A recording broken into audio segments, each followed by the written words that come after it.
আসসালামু আলাইকুম, শুভেচ্ছা সহ সবাইকে আমন্ত্রণ জানাচ্ছি চ্যানেল আই সংবাদে। সংবাদ কক্ষ থেকে আপনাদের সাথে আছে আমি আনিকা জাহিন। বিস্তারিত সংবাদের শুরুতেই জানিয়ে দিচ্ছি ফ্রেশ আটা ময়দা সুজি সংবাদ শিরোনামগুলো। সবার ভালোর জন্যই রাশিয়া ইউক্রেন যুদ্ধ বন্ধ হওয়া প্রয়োজন বললেন ট্রাম্প। হোয়াইট হাউসে জেলেনস্কির সঙ্গে বৈঠকে ইউক্রেনের নিরাপত্তায় সব ধরনের সহায়তার আশ্বাস। একদিন বাড়ানো হলো ডাকসু নির্বাচনে মনোনয়নপত্র গ্রহণ ও জমাদানের সময়। প্রশাসনের বিরুদ্ধে পক্ষপাতিত্বের অভিযোগ গণতান্ত্রিক ছাত্র সংসদের। জাতীয় নির্বাচনের কর্মপরিকল্পনা প্রকাশ এ সপ্তাহে। ভোট কেন্দ্র না বাড়িয়ে কেন্দ্র প্রতি ভোটার বাড়াতে চায় নির্বাচন কমিশন। এবং জলবায়ু পরিবর্তনের অভিঘাত মোকাবেলায় প্রকৃতি ও জীবন ক্লাবের সবুজ বেষ্টনী তৈরির প্রত্যয়। রোপণ করা বৃক্ষে প্রাণ ফিরছে নেত্রকোনার প্রকৃতিতে।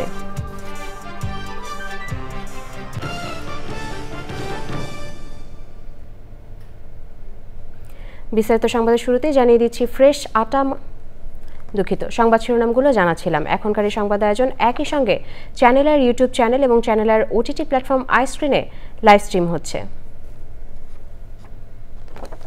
যাচ্ছে বিস্তারিত সংবাদে। মার্কিন প্রেসিডেন্ট ডোনাল্ড ট্রাম্প বলেছেন সবার ভালোর জন্যই রাশিয়া ইউক্রেন যুদ্ধ বন্ধ হওয়া প্রয়োজন। হোয়াইট হাউসে ইউক্রেনের প্রেসিডেন্ট ভলোদিমির জেলেনস্কি এবং ইউরোপীয় নেতাদের সঙ্গে বৈঠকের পর ট্রাম্প কথা বলেন। বৈঠক প্রসঙ্গে জেলেনস্কি বলেন, খুবই গুরুত্বপূর্ণ বিষয়ে আলোচনা হয়েছে। ইউরোপীয় নেতারা বলেছেন ইউরোপ যুদ্ধবিরতি দেখতে চায়। বৈঠকে প্রাধান্য পায় ইউক্রেনের নিরাপত্তার বিষয়। ওবায়দুল রশিদ জানাচ্ছেন বিস্তারিত। রাশিয়া এবং ইউক্রেনের মধ্যে প্রায় ৩.৫ বছর ধরে চলা যুদ্ধ বন্ধে আলাস্কায় মার্কিন প্রেসিডেন্ট ডোনাল্ড ট্রাম্প এবং রুশ প্রেসিডেন্ট ভ্লাদিমির পুতিনের বৈঠকের পর হোয়াইট হাউসে ট্রাম্প বৈঠক করলেন ইউক্রেনের প্রেসিডেন্ট ভলোদিমির জেলেনস্কির সঙ্গে। বৈঠকে ছিলেন ইউরোপীয় নেতারাও।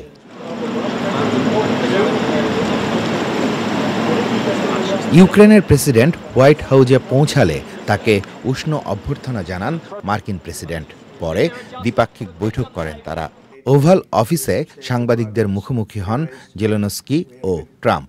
সাংবাদিকদের প্রশ্নের জবাবে মার্কিন প্রেসিডেন্ট বলেন, এই যুদ্ধ তার না, সবার ভালোর জন্য যুদ্ধ শেষ হওয়া প্রয়োজন। ট্রাম্প বলেন, সম্মিলিত চুক্তির ফলে এমন সিদ্ধান্তে পৌঁছানো হবে যাতে ভবিষ্যতে ইউক্রেন আর আগ্রাসনের শিকার না হয়। বৈঠকে ইউক্রেনের নিরাপত্তায় প্রাধান্য দেন ভলোদিমির জেলেনস্কি। এছাড়া বন্দি বিনিময় এবং রাশিয়া, ইউক্রেন ও যুক্তরাষ্ট্রের ত্রিপক্ষীয় বৈঠকের কথা বলেন তিনি। এরপর ইউরোপীয় নেতাদের সঙ্গে বৈঠক করেন মার্কিন প্রেসিডেন্ট ডোনাল্ড ট্রাম্প। সে সময় ফ্রান্সের প্রেসিডেন্ট ইমানুয়েল মাখু বলেন, রাশিয়া এবং ইউক্রেনের শান্তি আলোচনায় ইউরোপের অন্তত একজন নেতাকে রাখা উচিত। গোটা বিশ্বের নজরকাড়া এই বৈঠকে সর্বাধিক গুরুত্ব পায় ইউক্রেনের নিরাপত্তা। মার্কিন প্রেসিডেন্ট ট্রাম্প বিষয়টি স্পষ্ট না করলেও জানিয়েছেন ইউক্রেনের নিরাপত্তায় সব ধরনের সহায়তা করবে যুক্তরাষ্ট্র। Obaidul Rashid, channel I. ঢাকা বিশ্ববিদ্যালয় কেন্দ্রীয় ছাত্র সংসদ ডাকসু ও হল সংসদ নির্বাচনে মনোনয়নপত্র সংগ্রহ এবং জমা দেওয়ার সময় একদিন বাড়িয়েছে কর্তৃপক্ষ।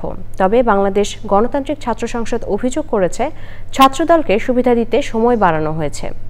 সোমবার মধ্যরাতে সংগঠনটির সংবাদ সম্মেলনে বলা হয়, ছাত্রদল ডাকসু নির্বাচন নিয়ে হীন রাজনীতি করছে এবং বিশ্ববিদ্যালয় প্রশাসনের আচরণ পক্ষপাতদুষ্ট। ওবায়দুল রশিদের আরেকটি রিপোর্ট। আগের ঘোষণা অনুযায়ী সোমবার ছিল ডাকসু নির্বাচনের মনোনয়ন ফর্ম বিতরণের শেষ দিন। তবে শেষ দিনে ছাত্রদলের অভিযোগ ছিল বেগম ফজিলাতুন্নেসা মুজিব হল সংসদ নির্বাচনের জন্য ফর্ম কিনতে গেলে বাধার মুখে পড়েন তারা। পরবর্তীতে ডাকসু নির্বাচনের মনোনয়নপত্র সংগ্রহ ও জমার সময় বাড়ানো হয়েছে। এরপর ঢাকা বিশ্ববিদ্যালয়ের টিএসসিতে মধ্যরাতে সংবাদ সম্মেলন করে বাংলাদেশ গণতান্ত্রিক ছাত্র সংসদ। বিএনপির হাইকমান্ডের সাথে এখানে আমরা শুনতে পাচ্ছি যোগ সাজে এখানে টাইম বৃদ্ধি করা হয়েছে। আমরা মনে করি বিশ্ববিদ্যালয় প্রশাসন বা ডাকসুর যারা এখানে দায়িত্বরত আছেন তারা এটি শিক্ষার্থীর সাথে ঠিক করেননি, তারা পক্ষপাত দুষ্ট হচ্ছেন দিন দিন। বঙ্গমাতা হলে আমরা দেখি 4টার পরেও মনোনয়নপত্র উত্তোলন করতে গেলে সাধারণ সচেতন শিক্ষার্থীরা সেখানে প্রতিবাদ জানায়। বাংলাদেশ জাতীয়তাবাদী ছাত্রদল তারা একটি সংবাদ সম্মেলন করে এবং তারা এই প্রতিবাদকে মবের আখ্যা দেয়। আমরা এই জাতীয়তাবাদী ছাত্রদলের এ ধরনের হীন রাজনীতির তীব্র নিন্দা এবং প্রতিবাদ জানাচ্ছি। ছাত্রদলের বিরুদ্ধে বিভিন্ন অভিযোগ করা হয় সংবাদ সম্মেলনে। ছাত্রদলের কবি জসিমউদ্দিন হলের আহ্বায়ক তানবীর বারী হামিম সকল ধরনের আচরণবিধি ভঙ্গ করে তিনি তার মনোনয়ন পত্র উত্তোলন করতে গিয়েছেন। আমরা এই বিষয়ে তীব্র নিন্দা এবং প্রতিবাদ জানাচ্ছি। বিশ্ববিদ্যালয়ের প্রশাসন বেশ কয়েক ঘন্টা চলে যাওয়ার পরও এই বিষয়ে কোনো সুনির্দিষ্ট পদক্ষেপ নিতে আমরা দেখিনি। আমরা বিশ্ববিদ্যালয়ের প্রশাসনে এরকম আচরণেরও তীব্র নিন্দা এবং প্রতিবাদ জানাচ্ছি। আগামী 9 সেপ্টেম্বর ডাকসু নির্বাচন অনুষ্ঠিত হবে। Obaidul Rashid, channel I, Dhaka. EC সচিব আক্তার আহমেদ জানিয়েছেন, নির্বাচনী রোডম্যাপের খসড়ায় অনুমোদন পেলে চলতি সপ্তাহেই ত্রয়োদশ জাতীয় সংসদ নির্বাচনের কর্মপরিকল্পনা প্রকাশ করা হবে। বলেছেন, ভোটকেন্দ্র না বাড়িয়ে কেন্দ্রে ভোটার সংখ্যা বাড়িয়ে সমন্বয় করার সিদ্ধান্ত নিচ্ছেন তারা। আইন শৃঙ্খলা পরিস্থিতি নিয়ে ইসি এখন পর্যন্ত উদ্বেগের কোনো কারণ দেখছে না বলেও জানান তিনি। নাজিব বেগের রিপোর্ট। সরকারের ঘোষণা অনুযায়ী ফেব্রুয়ারিকে ধরেই নির্বাচন আয়োজনের প্রস্তুতি নিচ্ছে ইসি। সমন্বয় সভা শেষে ইসি সচিব জানান, নির্বাচনের রোডম্যাপের খসড়া প্রস্তুত। কথা বলেন ভোট কেন্দ্র নিয়েও। একটা কর্মপরিকল্পনার ব্যাপারে বলা হচ্ছিল, আমি বলেছিলাম যে আমরা এই সপ্তাহে এটা করব। হ্যাঁ, এটা কোঅর্ডিনেট করা হচ্ছে, ড্রাফটটা করা হয়েছে, ড্রাফটটা এখন কমিশনে দিয়ে আমরা অ্যাপ্রুভ করবো। আমার বিশ্বাস যে এটা আমরা এই সপ্তাহের ভিতরে আপনাদেরকে দিতে পারবো। ভোট কেন্দ্রের সংখ্যা বাড়বে না এর অর্থ এই না যে অতীতে যা ছিল সেটাই একদম হুবহু এটা রাখতে হবে বা সংখ্যা যৌক্তিক বিবেচনায় যদি বাড়ে সেটা। সীমানা পুনর্নির্ধারণে 82টা আসনের আপিল শুনানি 24 থেকে 27 আগস্ট পর্যন্ত চলবে বলেও জানান তিনি। বিকেলে সিইসির সঙ্গে সাক্ষাৎ করে আন্তর্জাতিক রিপাবলিকান ইনস্টিটিউটের প্রতিনিধি দল। গণতান্ত্রিক পরিবেশ নিশ্চিতে রাজনৈতিক দলগুলোকে কারিগরি সহায়তা দিতে চায় সংস্থাটি। অনেকদিন ধরেই বাংলাদেশে কাজ করছি আমরা। আমাদের কর্মপরিকল্পনা নিয়ে প্রধান নির্বাচন কমিশনারের সঙ্গে আলোচনা হয়েছে। আমরা রাজনৈতিক দলের সাথে ধারাবাহিক সংলাপ করব। তবে বৈঠকে নির্বাচনকে অংশগ্রহণমূলক করতে কোনো পরামর্শ দেয়নি তারা। নাজিব বেগ, চ্যানেল আই, ঢাকা। জলবায়ুর বিরূপ অভিঘাত মোকাবেলায় সবুজ বেষ্টনী তৈরির প্রত্যয়ে সবুজে সাজায় বাংলাদেশ স্লোগানে নেত্রকোনায় বৃক্ষরোপণ করছে প্রকৃতি ও জীবন ক্লাব। মোবাইল নেটওয়ার্ক অপারেটর বাংলালিংকের সহযোগিতায় শিক্ষা প্রতিষ্ঠান সহ গ্রামীণ সড়কে বৃক্ষরোপণের পাশাপাশি বিতরণ করা হয়। সবুজায়নকে স্বাগত জানিয়ে বিশিষ্টজনরা বলেন, রোপণ করা বৃক্ষে প্রাণ ফিরছে নেত্রকোনার প্রকৃতিতে। জাহিদ হাসানের তথ্য ও ভিডিওচিত্রে আফরোজা হাসির রিপোর্ট।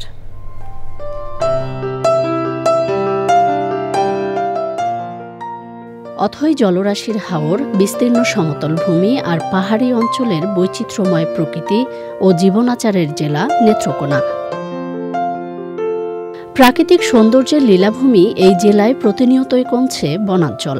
এতে সুপেয় পানির তীব্র সংকট, অতিবৃষ্টি, খরা ও বজ্রপাত সহ বেড়ে চলা প্রাকৃতিক দুর্যোগে নাজেহাল প্রাণ প্রকৃতি। এমন বাস্তবতায় বাংলালিংকের সহযোগিতায় নেত্রকোনায় প্রকৃতি ও জীবন ক্লাবের সবুজায়ন অভিযান। সবুজে সাজাই বাংলাদেশ এই প্রতিপাদ্যে নেত্রকোনায় বৃক্ষরোপণ কর্মসূচি পালন করেছে প্রকৃতি জীবন ক্লাব। নেত্রকোনা কিন্তু একটা বিশেষ জায়গা, হাওর, পাহাড় এবং সমতল সবকিছু মিলিয়ে কিন্তু একটা প্রাকৃতিক সৌন্দর্যের আধার। নেত্রকোনায় কিন্তু যত বেশি আমরা গাছ লাগাবো, এই যে বন্যায় যে মাটি ক্ষয়ে যায় সেটাকে ধরে রাখতে পারবে গাছ। তো সুতরাং একটি গাছ শুধু যে আমাদের অক্সিজেন দিচ্ছে কিংবা শুধু যে ছায়া দিচ্ছে তাই নয়, কিন্তু প্রাণীদেরও একটা বাসস্থানের জায়গা। আসুন এই বর্ষায় আমরা সবাই মিলে বৃক্ষরোপণ কর্মসূচিকে এগিয়ে নিয়ে যাই এবং বৃক্ষরোপণ করে সারা বাংলাদেশটাকে সবুজে ছেয়ে ফেলি। পরিবেশ সুরক্ষায় সচেতনতার বার্তায় Don Bosco school and college ক্যাম্পাসে বর্ণিল শোভাযাত্রায় জানানো হয় সব মহলকে সম্পৃক্ত হওয়ার আহ্বান। এভাবে যদি সবুজে সবুজে ভরে যায় পৃথিবী, তাহলে নিশ্চয়ই বাংলাদেশ একদিন সমৃদ্ধির পথে হাঁটবে। গাছ বেশি লাগাতে হবে, যে কোনো জায়গায় ফাঁকা জায়গায় যদি গাছ লাগাতে পারি, এটা আমাদের সবার জন্য ভালো।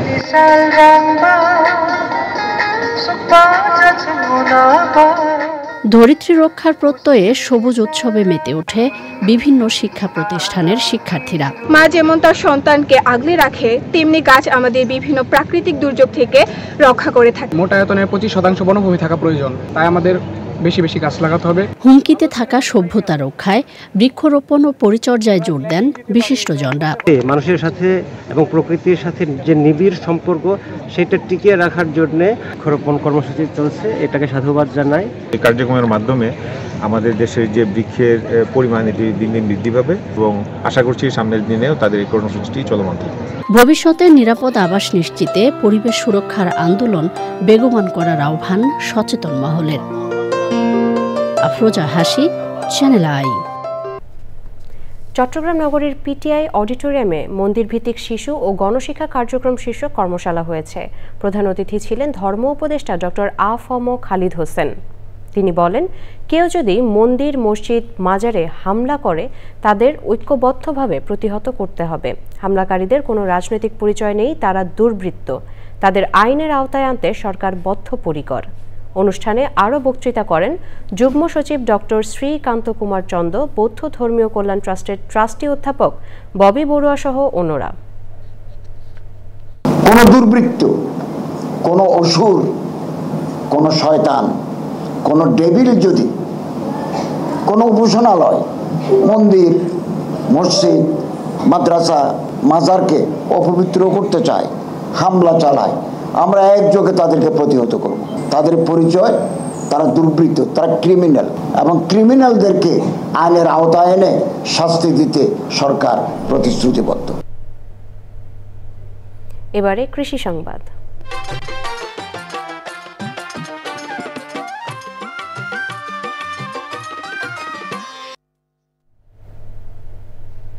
অনুকূল আবহাওয়ায় চলতি বছর গাইবান্ধায় কচুমুখির আশানুরূপ ফলন পেয়েছেন কৃষক। এবার রোগবালাই ও পোকার আক্রমণও ছিল কম। ফলন ভালো হলেও কাঙ্ক্ষিত বাজার দর না পাওয়ায় কচুমুখির আবাদে খুশি হতে পারছেন না চাষিরা।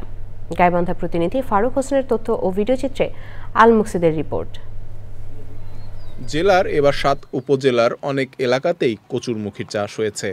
এর মধ্যে গোবিন্দগঞ্জ, পলাশবাড়ি, সাদুল্লাপুর উপজেলায় সবচেয়ে বেশি আবাদ হয়েছে। মার্চ এপ্রিলে জমিতে কচুরমুখী চাষ করা হলেও জুলাই মাস থেকে ফলন উঠানো শুরু হয়। কাঙ্ক্ষিত বাজার দর না পাওয়ায় লাভের মুখ দেখছেন না চাষিরা। এটা টিএসসি বর্ডার দেওয়া লাগে, এই যে গোবর সার দেওয়া লাগে, আবার ওদের বিষ মারা লাগে, পোকা লাগে গাছে। স্বাভাবিক সার অন্যান্য কচু যা দেয় এটাই ব্যবহার করছি, কিন্তু কচুটা আগাম হয় জন্য দামটা একটু ভালো পাওয়া যায়। বর্তমানে বীজ, সার সহ কৃষি উপকরণের দাম বৃদ্ধি পাওয়ায় এই আবাদে খরচ বেড়েছে। মুখী কচুর বাজারটা বর্তমানে 800 থেকে 1000 টাকা আজকে পাইকারি গেল।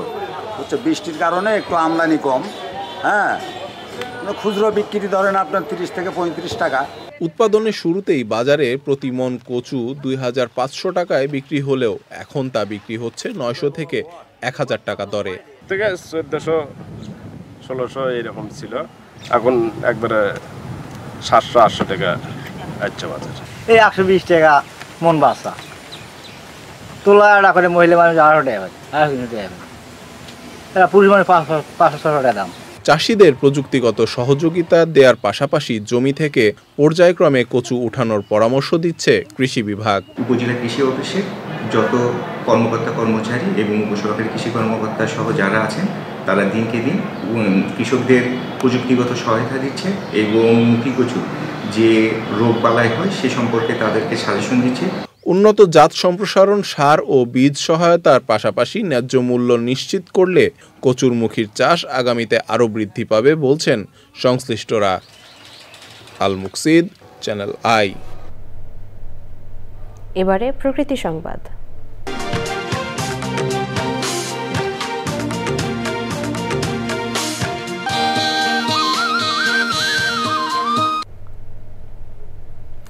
মুছাপুর রেগুলেটর ভেঙে যাওয়ার পর থেকেই ফেনীর বিভিন্ন নদ নদীতে ভয়াবহ ভাঙন দেখা দিয়েছে।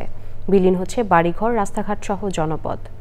দাগনভূঞা উপজেলার মোমারিসপুর জর্বাপুকুর সড়ক ভেঙে যোগাযোগ বিচ্ছিন্ন হয়ে চরম ভোগান্তিতে ৩০,০০০ মানুষ। ফেনী সংবাদদাতার তথ্য ও ভিডিও চিত্রে আফরোজা হাসির রিপোর্ট। গত বছর ভারী বৃষ্টিপাত আর উজানের ঢলে ভেঙে যায় ফেনীর মুছাপুর রেগুলেটর। এরপর থেকেই জোয়ারের পানিতে নষ্ট হচ্ছে জমির ফসল। তীব্র নদী ভাঙনে বিলীন হচ্ছে বাড়িঘর, স্কুল, মসজিদ ও রাস্তাঘাট। বেকের বাজার থেকে জর্বাপুকুর সড়ক ভেঙে বন্ধ হয়ে গেছে হাজারো মানুষের চলাচলের একমাত্র রাস্তা। এই গ্রামের অনেক ছেলে মেয়ে নিয়মিত স্কুল কলেজে যেতে পারছে না। বাড়িঘর সব ভেঙে বিলীন হয়ে যেতেছে। অসুস্থ রোগী এবং কি ডেলিভারি রোগী দ্রুত সময়ের ভিত্তিতে হাসপাতালে পৌঁছানোর মতো কোনো রাস্তা নাই। যথাযথ মেরামত করা যায়, আমার মনে হয় আমরা এটা থেকে স্থায়ী একটা সমাধান পাবো। দৃশ্যমান কোনো কাজের অগ্রগতি না দেখাতে পারে আমরা ফেনী নোয়াখালী সড়ক অবরোধ করতে বাধ্য হব। জরুরি ভিত্তিতে সড়কটি সংস্কারে প্রয়োজনীয় উদ্যোগ নেওয়া হয়েছে বলে জানিয়েছে পানি উন্নয়ন বোর্ড। ইমার্জেন্সি বেসিসে মোমারিসপুরের কাজটা করার জন্য উদ্যোগ গ্রহণ করেছি। অতি দ্রুত আমরা ইমার্জেন্সি বেসিসে দক্ষিণ মোমারিসপুরের কাজটা শুরু করতে পারবো। জীবনযাত্রা স্বাভাবিক রাখতে বেকের বাজার জর্বাপুকুরের ক্ষতিগ্রস্ত সড়ক পুনর্নির্মাণে কর্তৃপক্ষ কার্যকর পদক্ষেপ নেবে এমন প্রত্যাশা ভুক্তভোগীদের। আফরোজা হাসি, প্রকৃতি ও জীবন ডেস্ক, চ্যানেল আই। সবশেষে ফ্রেশ আটা ময়দা সুজি সংবাদ শিরোনামগুলো জানিয়ে দিচ্ছি আরও একবার। সবার ভালোর জন্য রাশিয়া ইউক্রেন যুদ্ধ বন্ধ হওয়া প্রয়োজন বললেন ট্রাম্প। হোয়াইট হাউসে জেলেনস্কির সঙ্গে বৈঠকে ইউক্রেনের নিরাপত্তায় সব ধরনের সহায়তার আশ্বাস। একদিন বাড়ানো হলো ডাকসু নির্বাচনে মনোনয়নপত্র গ্রহণ ও জমাদানের সময়।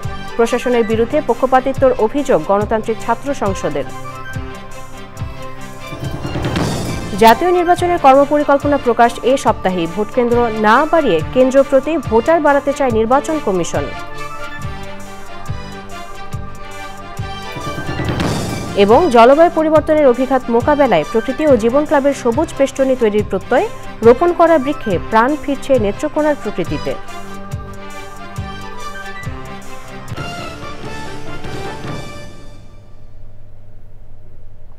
চ্যানেল আই সর্বশেষ সংবাদ জানতে ভিজিট করুন channelionline.com এ। যুক্ত থাকুন আমাদের সোশ্যাল মিডিয়া প্ল্যাটফর্মগুলোর সাথে। পরবর্তী সংবাদ দেখার আমন্ত্রণ রইল।